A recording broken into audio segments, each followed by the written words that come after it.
యుద్ధం ముగిసింది. ధర్మం విజయం సాధించింది. కురుక్షేత్ర క్షేత్రం నిశ్శబ్దంగా ఉంది.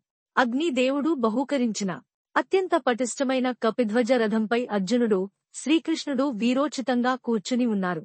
హనుమంతుని ధ్వజం గాలిలో ఎగురుతూంది.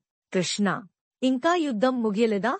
అర్జున, మనకు విజయము వరించింది, కాని యుద్ధం ఇంకా ముగియలేదు. రథం పైన ఉన్న హనుమంతుని జెండాను అర్జునుడు చూస్తున్నాడు. ఆ జెండా నెమ్మదిగా రథం నుండి వేరు అయి ఆకాశంలోకి ఎగిరిపోతోంది. అర్జునుడు ఆశ్చర్యంగా కృష్ణుడికి జెండాను చూపిస్తాడు. ఆకస్మిక కదలికతో కృష్ణుడు అర్జునుడిని రథం నుండి నేలపైకి నెట్టేస్తాడు. అర్జునుడు రథం నుండి కింద పడిపోతాడు. కృష్ణుడు కూడా కిందకు దూకుతాడు. అర్జునుడు కోపంతో, నీకు ఏమైంది అని అంటాడు. ఏమీ వినకుండా కృష్ణుడు అర్జునుడిని రథం నుండి దూరంగా ఈడ్చుకుని పోతాడు. దూరము నుండి కృష్ణుడు రథాన్ని చూపిస్తాడు. చాలా పెద్ద శబ్దంతో అగ్ని రథాన్ని చుట్టుముట్టింది. ఒక నిమిషంలో బలమైన లోహ భాగాలతో కూడిన బలమైన అజేయమైన రథం బూడిదగా మారింది. అర్జునుడు ఈ అనూహ్యమైన సంఘటన చూసి అయోమయంలో మోకరిల్లి, ఇది ఏమిటి కృష్ణ అని అంటాడు.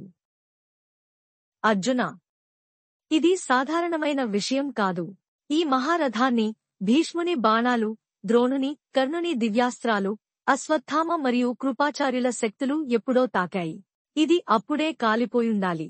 కాని హనుమంతుడు మన ధ్వజంపై ఉన్నాడు. అందుకే ఇది సురక్షితంగా నిలిచింది. ఇప్పుడు హనుమంతుడు వెళ్లిపోయాడు.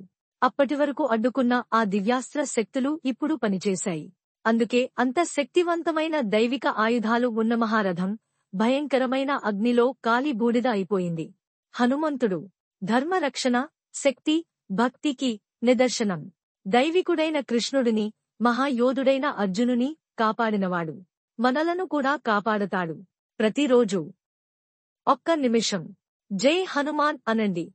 అర్జునుని రథానికి తోడుగా ఉన్నట్టే ఆయన మనకు తోడు ఉంటాడు.